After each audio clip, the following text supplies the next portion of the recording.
Hello hi friends, అందరికీ నమస్కారం అండి. Welcome to Varun car Bazar.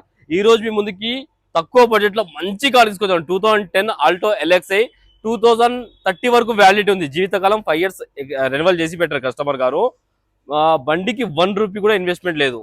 చాలా ఒరిజినల్ ఉంది వెహికల్. సింగిల్ ఓనర్, 95,000 కిలోమీటర్స్ కింది. షోరూమ్ ట్రాక్ కూడా అవైలబుల్ ఉంది బండికి. 4 సీల్ టైర్లు అయితే వేయించారు కస్టమర్. ఇట్లా పెట్రోల్ వేసుకొని ఇట్లా వెళ్ళిపోవాలి, అంత క్వాలిటీ ఉన్నది వెహికల్. ఒకసారి టోటల్ వ్యూ ఒకసారి చూపిస్తే చూసుకోండి. బండి అయితే ఇంకా ఒరిజినల్ పెయింట్ మీద ఉందన్న, చాలా బాగుంది బండి. మన రీసెంట్ గానే 4 సీల్ టైర్ వేయించారు. స్టెఫ్నీ టైర్ వచ్చేసి ఒక 80 to 90% వరకు స్టెఫ్నీ టైర్ అయితే ఉంది. ఇంటీరియర్ అయితే హైలైట్ ఉంది బండికి. 100కి 90% అయితే ఇంటీరియర్ ఉంది, ఎక్కడ నలగలేదు అసలు. చాలా నీట్ గా మెయింటైన్ చేశారు కస్టమర్ అయితే. అండ్ బండికి ఎలాంటి ఫైనాన్స్ రాదన్నా, నెట్ పేమెంట్ పెట్టి తీసుకోవాలి. కస్టమర్ ప్రైస్ 1,40,000 అంటారు, ఫిక్స్ అమౌంట్ కాదు. దీనిలో కూడా స్లైడ్ గా నెగోషియబుల్ ఉంది. మీరు రండి, కస్టమర్ తో మాట్లాడి తక్కువ చేపిస్తాను. ఓకేనా ఫ్రెండ్స్, థ్యాంక్ యూ.